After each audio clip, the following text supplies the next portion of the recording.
Today we're going down to San Giovanni, so I'm not taking the van. I'm actually going on the Line C metro.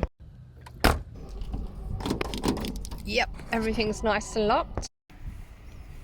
Nice new metro station.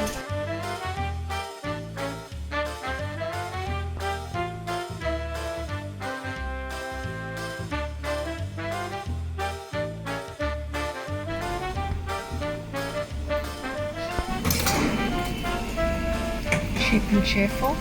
Round trip, €3. Air conditioning's on. Probably the best in Rome.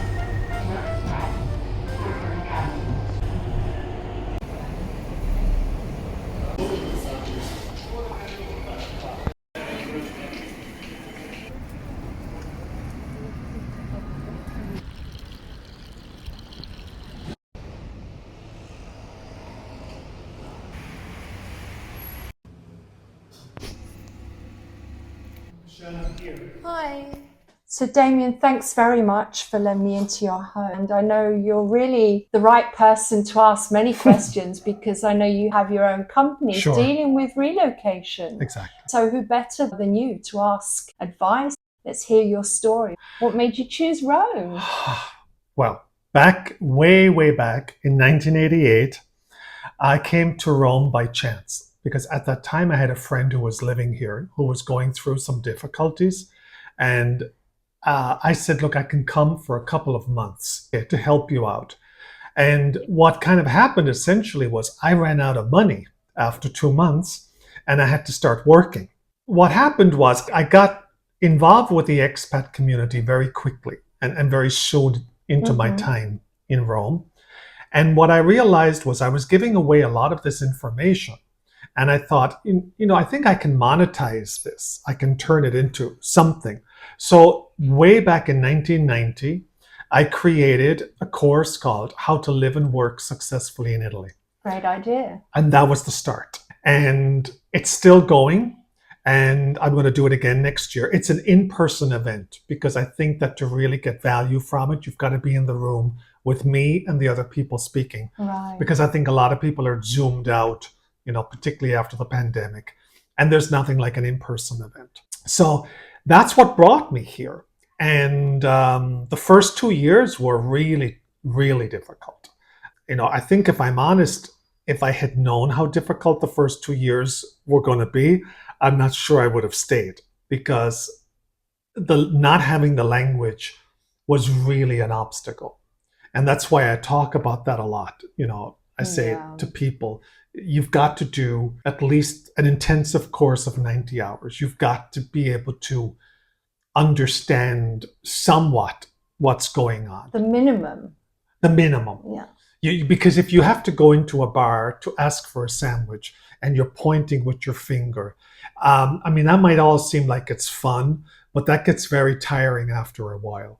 And you really feel like, I'm not going to be making any progress here. And speaking of progress, if you want to move forward in Italy, you've got to have the language. Yeah, otherwise you don't socialize with other Italians and you continue to live in that bubble, don't you? You live in the expat bubble. And the expat bubble is comprised of two groups of people. They're either very negative about Italy or they're excessively positive about Italy. Everything is fantastic. There's not one thing that, they don't like. And, you've got to move with Italians. And you don't really get to know people if you're speaking to them in their second language. You get to know them when you're speaking their language. And they appreciate that you make an effort. So I encourage everyone to learn the language to their best of their ability. So you came here from America. Yeah, I was in America. I'm originally from Ireland. You're originally from But Ireland. I had been in the States for some years. Okay, so are you a European citizen? Yeah. Were you? Yeah, You're yes. an Irish citizen. So that made things easier at the beginning. Yeah. Because I didn't have the problem of a visa and stuff like that. But when I came, EU citizens still needed a permit of stay. Yeah. So I had the delightful experience of going at 4:00 in the morning and waiting for a number to get my permit of stay. At the Questura. At the Questura in Via Genova. off of Via Nazionale. And that was really a shocker. I finally got the prized unlimited one. Okay. And then I thought that I was home and dry until I discovered in 2011 when I went to renew my identity card. And the lady said, well, I can't give it to you because now there's this new document called an attestato di soggiorno. And I was like, well, what is that? And she's like, well, that replaces the old permit of stay for EU citizens. And I had to do that. So it continued. But you're also someone who has actually had the courage to open their own company here. Yes. So how did you find that? What gave you that courage? I can't even imagine, I'll tell you what gave it to me. I realized that most of the jobs that I could apply for had unbelievably low salaries. Okay. And because I aspired to living on my own, I knew that these regular salaries with what the rents were going to be, it was just going to be really difficult to survive. And if I wanted to have a car and I wanted to do other things. And then the banks didn't want, the banks getting money to buy a house was going to be really challenging. And I thought the only hope I have here is I start a business and I try to make it work as much as I possibly can. And that's what I did. Yeah, and you've been very successful with it. I know. Well, relatively successful. I mean, as far as you can be successful in Italy. I think. So do you have a company or was it a partita IVA? I started out with the partita IVA, and then it transformed into a company, because you kind of start out as self-employed and then you pass to, let's say, entrepreneur, and then maybe eventually you might pass on to becoming an enterprise. Mm-hmm. And I mean, that's been an interesting journey. Now, to be fair, I think that no matter where you have a business, there are going to be challenges, because I think that what's at the bottom is how much get up and go you have. So regardless of where you are, if you don't have that get up and go, it's going to be difficult to move the business forward. Italy requires gladiator spirit. That's what I call it, if you want to run a business. Because personally, I don't think the system is set up to help you to thrive. You have to thrive independently of what the government is throwing at you. And when you start a business in Italy, they're kind of already assuming you've got deep pockets. So when you start your business, you've got to really bootstrap. I mean, I was everything. I was the cleaning person. I was the marketing person. I was the salesperson. I was the HR person. I was everything. And that's what you've got to be. And you would have to be like that no matter where you are. Okay. But then you get into a whole lot of other issues in Italy, because then you start hiring people. And Italy has very complex labor laws.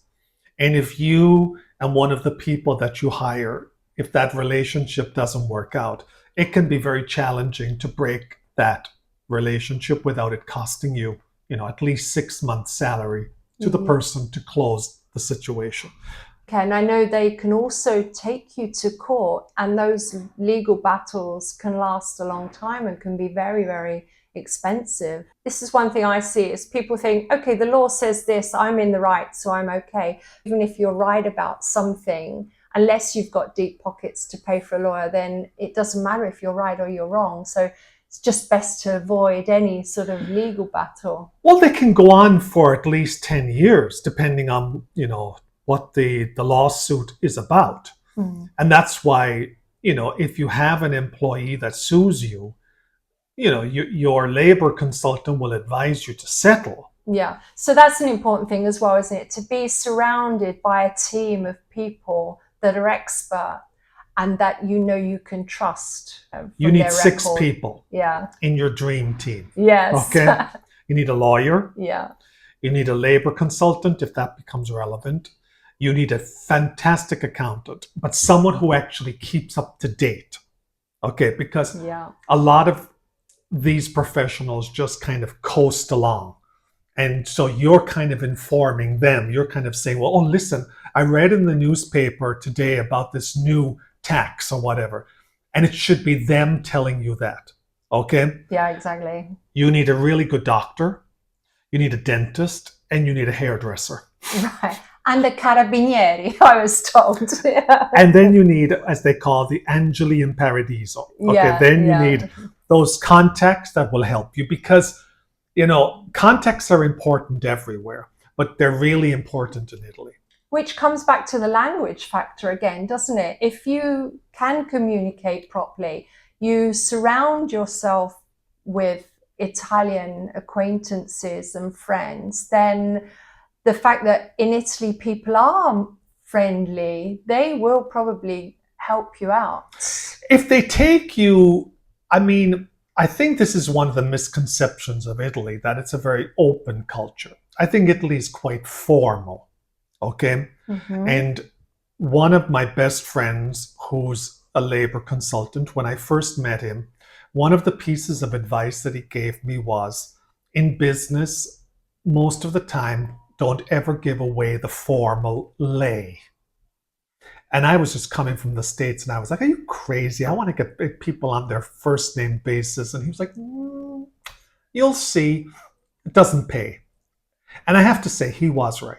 Yeah. Okay, when you keep a certain formal distance in Italy, it really does behoove you if you get into difficulty in that situation.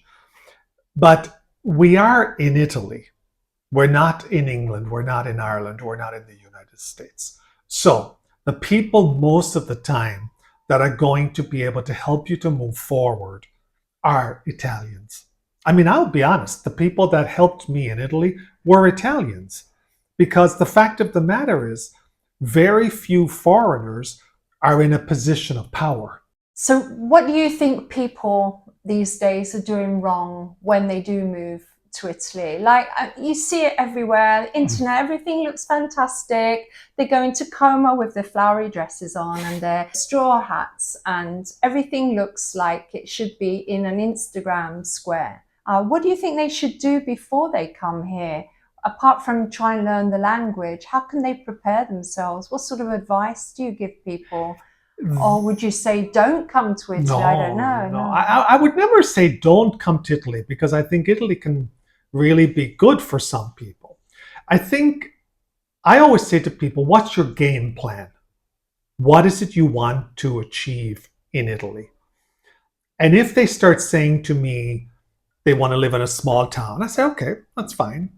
And then they start saying, well, I also want to run a business. And I'm like, okay, small town, run a business. Okay, here already we might have issues, okay?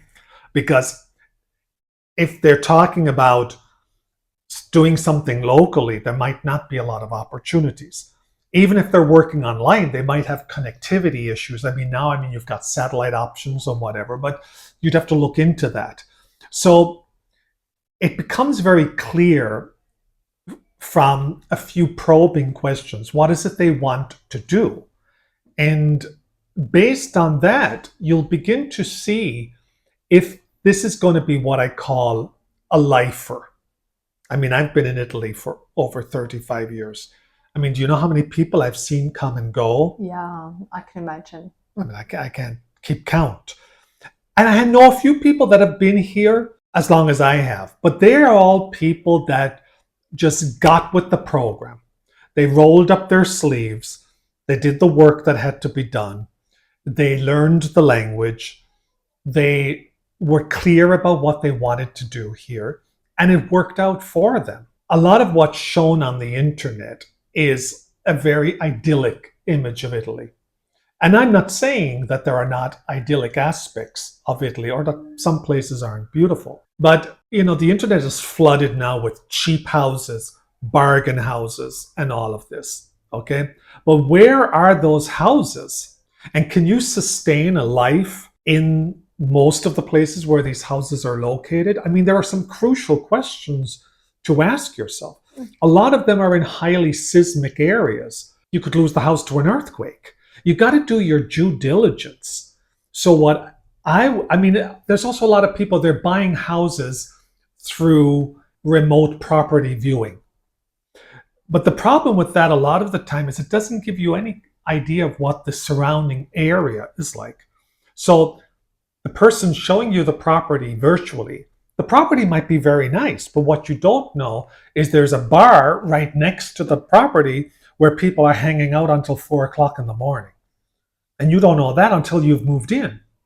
So you have to come here as much as you can, do these discovery trips. And some people will discover that Italy is not for them in the sense that it's better for them to come for a holiday. Yeah. And that's fine. There's nothing wrong with that. But it comes down to, what do you want to do? Just to give you an example, I did immigration for a very nice couple from the US, and they moved to Spoleto up in Umbria. Yeah. Collectively, they have over $10,000 in passive income each month. Spoleto is gorgeous. The restaurants are still run by families. There's not even a piece of paper on the street. Yeah, it's lovely. They have surplus income. What is there not to love? But if you come and you buy one of these so-called cheap bargain homes and it has to be renovated, then you could have a lot of challenges, because you've got to find contractors, you've got to find workers, you've got to source the material.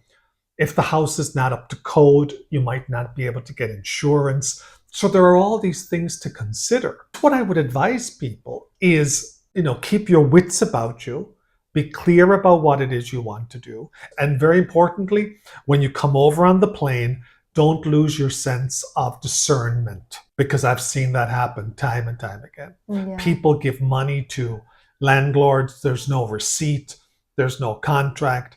The realtor said something. I said, but did you get it in writing? No. So then there's no recourse. Yeah, exactly. I've read in a lot of the groups, like, for example, on Facebook, about people who've already bought a place and they're only now asking about visa requirements, and they're wondering why they can't live here permanently. They've got their house. So they seem to do exactly the opposite of what you're saying. And they don't do their due diligence before they move here. It seems to be, a lot of it seems to be a bit on a whim rather than having a plan. The people you mentioned that have 10,000 in passive income, that's the ideal situation, isn't it? But you need to see also what sort of skills you have. What is your profession? Not all professions are going to have their equivalent here. You might not even have a valid degree. Well, you might be a qualified something somewhere else and you get here and you can't even do that. So what do you think are the professions that would be requested here in Italy? What do you think would be successful here for people? Well, you have to look at the market. I mean, when I came to Italy, you could do certain things. You could translate, you could teach English, and you could make a reasonably nice living. But then the internet came and that disrupted everything. It just disrupted so many sectors. You have to look at, what does Italy need now? Italy has one of the oldest populations in Europe, and a lot of people have problems in finding people to take care of their seniors at home. So that's a growth sector. Childcare, anything to do with IT is very in demand. There seems to be also a demand for nurses, but there you would have to have advanced Italian. Yeah, definitely. So we keep coming back to that. Mm-hmm. The base is, you've got to first try to get the language under your belt. I mean, unless you find a specific job where English is the common language, because maybe you work in an embassy or you work at the UN, but I mean, those jobs don't grow on trees. Multinational company. Possibly. Yeah, possibly. Okay, but the colleagues would probably be Italian. Mm-hmm. And while they may give you the courtesy of speaking in English somewhat, when you go to lunch with them, they're inevitably going to slide into Italian. You've got to get the language. And then you might have to make peace with certain things, that maybe you're willing to make less money in Italy because you want to live here. But then you have to be okay with that. But you're right. I think then the internet just flooded the market with all this bad information. I spoke to a woman last year. I was horrified, okay? Because she sold her house in America. She moved here with her four children, because someone on the internet had told her she could apply for a visa in Italy. I told her, I said, listen, you've got 2 weeks left on the clock before you become illegal. You've got to get back to America and try to figure out a way to get it. Should I have no house? I don't know what to tell you. And that's the problem, because people are trying to patch together the road forward based on this information on the internet. Yeah, information that they get from people on groups on Facebook a lot of the time. Even if some information is coming from somebody who already lives here and has already made the move, it might not necessarily be the correct information, because every case is different. So you can't generalize things. I think that's why the job that you do is important, because that's what you deal with. You deal with relocation and giving this specific advice face-to-face, person-to-person, case-to-case. It's absolutely fundamental that you do that, or you could risk everything, couldn't you, really? Well, the problem with this free information, let's call it that, is it's out of sequence. It's not case specific. It could be out of date. There are so many reasons why taking information from the internet is a no-no, but people continue to do that. I mean, I see people asking really case-specific questions. You know, someone's getting a divorce. That's not something you can ask on the internet. You've got to take that to a lawyer who specializes in family law. Taxation. Now, I mean, you can ask a general question. You can say, how do I get a tax code? And the community can give you an answer to that. You go to the tax office, whatever. But people are wanting to know, what's the percentage of tax? But that's very case specific. The accountant's going to have to look at your general economic situation. Do you own properties? Do you have properties abroad? You know, investments and so on and so forth. And that's the problem with the internet. It's taking people down this path that can end up costing them a lot of money in the end, or putting them in a very precarious situation. Because Italy is now being promoted as a low-cost destination where you can get a house for €1. You can live very cheaply. And now, I don't want to say that in some circumstances, that's not going to be true. Because, I mean, obviously, if you go to live in a small town in Calabria, you're going to have a much lower cost of living than you would in Rome. But how is that life going to go? Because if you need to work, there are probably zero opportunities. You might have connectivity issues. As I mentioned, the internet might not be fantastic. People really need to prepare themselves.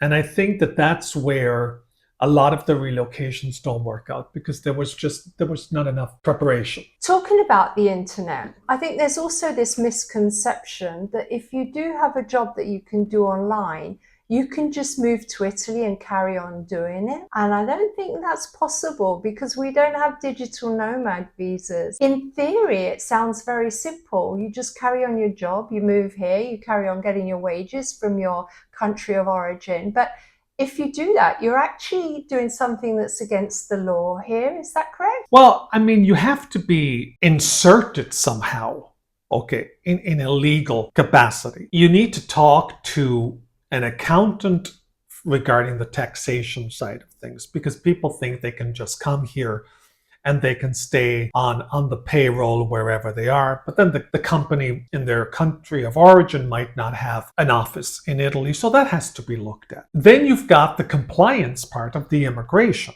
So Italy doesn't have a digital nomad visa. The closest it has is a self-employment visa. But they only issue about 500 a year. So it's like a lottery. So if you're a non-EU citizen and you want to stay beyond 90 days, you must have a long-term visa. There's no way around that. People around the internet, they're looking for these workarounds, but they don't exist. You got to get the visa. There are two things you would need to look at there. You need to look at what is your immigration status and what's your tax situation going to be. Now, I mean, of course, if you come for a month or 2 months, that's not going to really make a difference. But if you're going to stay beyond 90 days, then you've got to, know what you're doing. Because there's another thing too with foreigners in Italy, is they think they're never going to get caught. Okay? And I've sat with adults crying in front of me. Because as the saying goes, it's all very well until it's not. And I had a guy who worked for a company. He was Italian American. He felt he knew the system. I explained to him and the HR that his state issued license from the US was valid for 1 year from when he became a resident. After that, he had to get an Italian one. Driving license. He didn't listen to me. The HR lady, she didn't listen to me. He got stopped. They took the car, and his assignment basically ended early because he couldn't drive. So it all depends on who stops you. I mean, you might be stopped by a policeman, policewoman, and they don't care. They just let you go. But you might get stopped by one who's extremely zealous, and then the problems start. Exactly. Okay? And now, because Italy is connected to so many other countries from an immigration point of view, it's all going to the entry-exit system, where when you enter the Schengen area, your passport will be stamped. It will be scanned again when you exit, and they will do like what they do when you arrive in America. They will take your biometrics, your fingerprints, and facial recognition. And so they will know when you're coming and going. So again, it's not 1995 anymore. I mean, when I came here, I mean, you could stay as long as you wanted. That's what I mean. I mean, I was here for a few months illegally because literally I didn't know. How would I know? I mean, I didn't have any idea that there were laws to stop you. And that seems to be generally, carries on even now. People are quite naive. So it's definitely an eye-opener, isn't it, when you actually make the move and you see how different everything is to what you imagined it to be. I mean, coming up to Brexit, I heard the most amazing stories. There was a couple, an English couple up in Abruzzo. They had been here for 20 years. They never became residents. They were still operating with cell numbers from the UK. They didn't even have a bank account in Italy.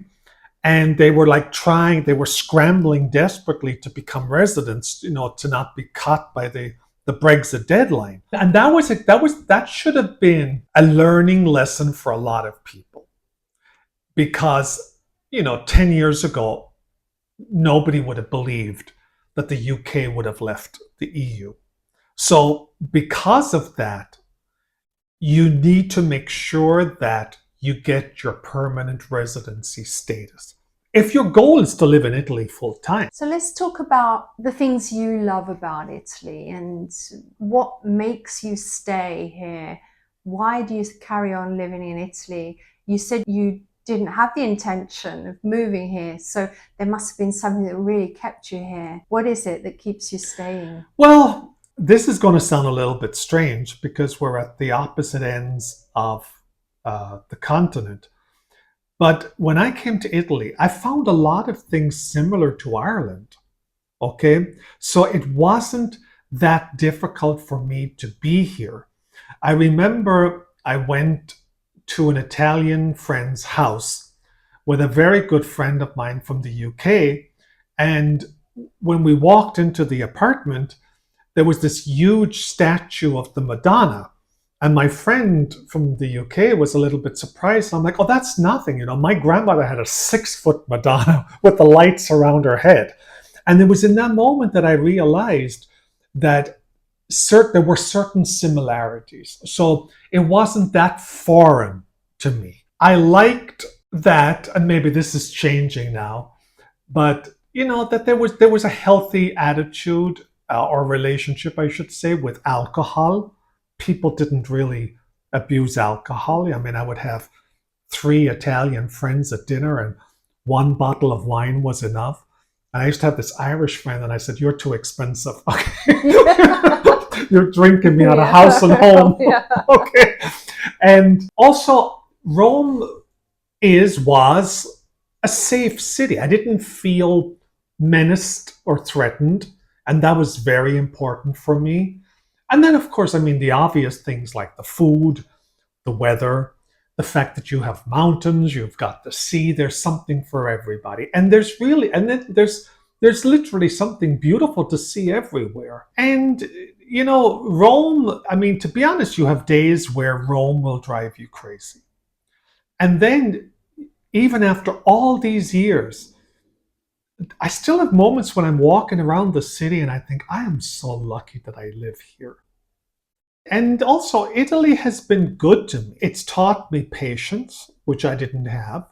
And patience is extremely important in life. It gave me the opportunity to meet some really great people. And I think that's what contributes to a person being happy and being content about where they live. And I never blamed Italy for my problems or the Italians. I didn't waste my time thinking about, oh, why do they do it like that? There's a better way to do it. I just think this is how it is. Yeah, you have to come with the right attitude, don't you? You gotta go with the flow. And then I always thought, about it. If I was talking to an Italian in Ireland and they were just complaining all the time about Ireland, I mean, I probably would say to them, if it's so bad, why don't you leave? And so I was always conscious of trying to see the upside. Now, that didn't always happen. When I would go to a public office, even now when I got to go to a public office, I'm like, oh, wow, here we go again. Okay, and I listen to a podcast because it takes an hour to get one small thing done. But that's how it is. My complaining, getting angry, that's not going to change it. They have the power. I don't. I just have to accept it. Do you vote in Italy? Do you have Italian citizenship I've now? started that process. Okay. Because I think it's very important to be part of the process. And as this looks like it's going to be my home forever, I might as well. You can't even criticize something if you're not participating in it fully, which the citizenship obviously gives us that power to be able to vote. And permanent residency is never citizenship. There's a big difference. Yeah. Citizenship is really the next step up. And, as I said, no one thought that English people living in Italy would find themselves in the Brexit situation. As an EU citizen, you can get Italian citizenship after only 4 years of residency. So why not get it? It's a bit more difficult now for the English then. What sort of situation are they in? They lost their opportunity. Well, I mean, they're third country nationals now. Mm-hmm. So in speaking to, people in the UK, it's kind of the penny is dropping that they don't have that freedom anymore. So they've got to go through the hoops of trying to get a visa. And Italy, unlike some other countries, it doesn't offer a lot of visa options. So either you qualify for those visas or you're basically stuck. Why did you choose this neighborhood? How long have you been living in San Giovanni? I've been in San Giovanni since 1991. A long time. The 5th of September. I've been in the same apartment. This fell into my lap. In 1990, I met a woman from Chile, and she used to live in this apartment. And then she was fed up of Rome, and she wanted to move to Africa. Then she ended up going to Spain, but that's a whole other story. And I was tired of sharing. I was sharing an apartment with 2 students, and they were nice people, but I was working. So they were getting up like at 12 o'clock, and we just were on different wavelengths. And she called me and said, I heard you're looking for an apartment. And so that's how I came to San Giovanni. And then I love the area because I've got everything I need here. Do you rent or do you own? No, this is mine. It's yours. No, rent is foolish. And, one of the things I was conscious of as a foreigner is I didn't have a support system in the sense of my family was here. So it became very clear to me early on in life in Italy that I had to take care of myself. And so I was always very conscious about putting money aside, working towards getting a permanent roof over my head, because I saw it with several foreigners.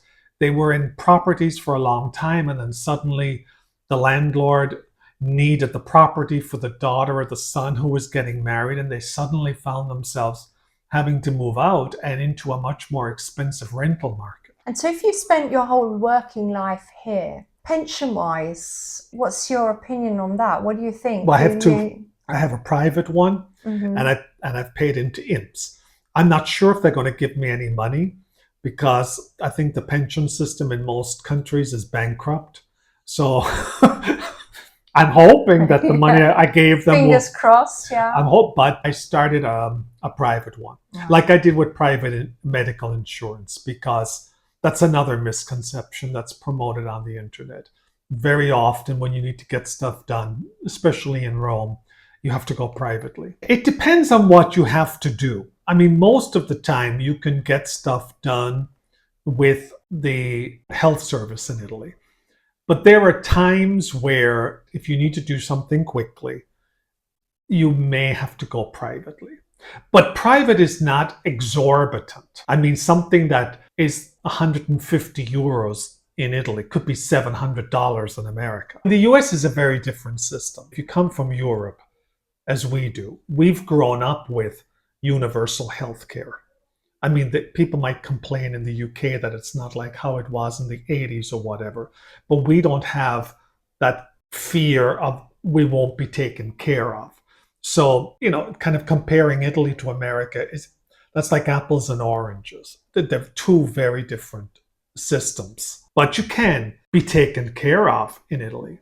I mean, I talk a lot about this, and it always goes back to the same thing, in that if you're going to buy into a fairy tale and then that doesn't work out, that can leave you feeling very resentful.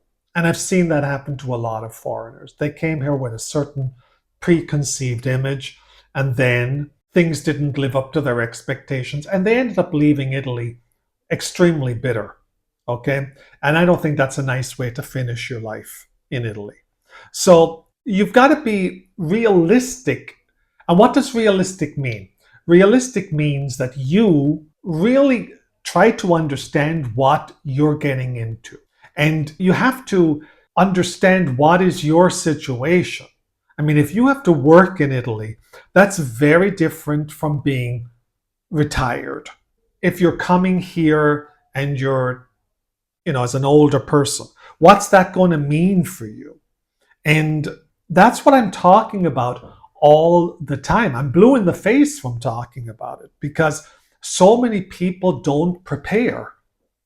And then they get here, things don't work out, and then they start blaming Italy, they start blaming Italians, but the blame lies at their feet. I have to be very honest.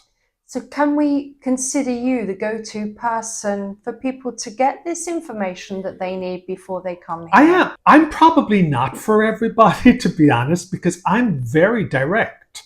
I'm not selling, pizza and mandolini. I'm writing a book at the moment, and it's called Gladiator Spirit, How to Thrive Long-Term in Italy. And it's based on my own experience and all of the thousands of relocations that I've done. And I know for a fact, Michelle, it's not, some people are going to be turned off by the book because I'm talking about reality. I'm talking about what do you do when you have to find work? What do you do when your marriage to an Italian breaks down and you suddenly don't have that support system anymore? I'm getting into real stories, because so much of the reels that you see on Instagram, it's all this sentimental stuff and Dolce Vita. It's almost 1960s, isn't it, in a way? And come to Italy and you can buy a very cheap house and you can live putting 2 pennies together. And that's not always the case. I mean, I know another couple, they've moved down to Puglia, but again, they have surplus income. Their life is going to be very different from someone who's got to hustle. I had to hustle, okay? I'm still hustling. I mean, I've done all the schlepping around Rome on the bus and the metro and all of this. I've been stuck without an umbrella and the rain is coming down. I used to have a client that was way out in Anzio. I had to take the train to Albano. Then I had to take a bus. Then I had to walk down a road that was like about 1 kilometer under 40-degree heat. Okay? I've done all of that. So when I see a lot of these reels, I'm like, this isn't this is a side of Italy. I don't want to say that it doesn't exist. I don't want to say that there isn't a nice side. And you know, the Rios with the beautiful food, I don't want to say that the food doesn't exist. But even where that's concerned, things have changed, because when I came to Rome, most of the restaurants were still run by families. And it was difficult not to eat well. But that's changed. I don't know if you find that. Oh, absolutely.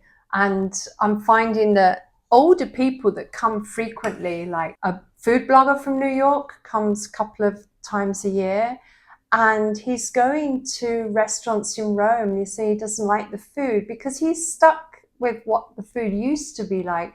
And now we have so many Italians that are actually open to tasting international cuisine. So you find there's a lot more fusion with other cultures in the restaurants. We're also getting lots of these fast food restaurants, which Italian kids love. A lot of women don't even know how to cook anymore, I'm finding, because mum used to do all the cooking. They're just working, they haven't even learned. Things are changing a lot. I find the same thing. And a lot of the reels, the stories, the posts are about taking naps. And I'm like, who's taking naps in Rome? I mean, if you're taking a nap in Rome, you're either unemployed, you're a retiree, you might be working for the public administration. But I mean, my neighbors, they leave at 7:30 in the morning and they're coming home tired at 8 o'clock in the evening. And that's the reality. It is the reality these days. Absolutely. And they use pre-prepared sauces because they're tired. And this is the side of Italy that no one is talking about on the reels. Okay? Yeah. You know, they're talking, well, I took a nap. I mean, I can take a nap too, maybe on a Saturday or a Sunday, but during the week, it's go, go, go. Do you find the cost of living here high compared to other countries in relation to the amount of wages? I think salaries are extremely low. So if you make the average salary in Rome, which is 1.2, 1.3, 1.4, and you go out to lunch and you spend with another person and you spend 80 euros, which is 40 each. I mean, that's a lot for a person on that type of salary. And then gas, petrol, whatever you call it for the car is very expensive. Rent is expensive. And again, what's being pushed on the internet are smaller towns. And then, of course, yes, it is going to be cheaper because you've got the local farmer and he brings in his fruit and vegetables, and it is going to be cheaper. I mean, I go to Gaeta a lot because I've got a small house there, and it is cheaper. I mean, you really got to go to the smaller places. And then you see, I mean, even friends of mine in Puglia have told me the prices are skyrocketing because it's becoming discovered. And what about the prices of buying a home? I mean, when I first came to Italy, I must say I had my first mortgage. I was 17. Wow, you started early. Yeah, we were buying just a bedsit, and it was 16 million lira when my husband's wage, my boyfriend's wage, was something like 500,000 lira. So if you do the sum, that's what, 32 times a wage. These days, I think the percentage must be much higher than that. What do you think about house prices? Again, you know, all the stuff that's being pushed on the internet is in relation to second and third tier cities.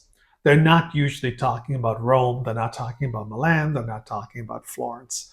Rome is very expensive. If you want a 50 square meter apartment in this area, you're looking at 250,000 euros. Okay. And the banks are very conservative about giving loans. So unless you've got a family behind you, that's going to be possibly a dream that's out of your reach.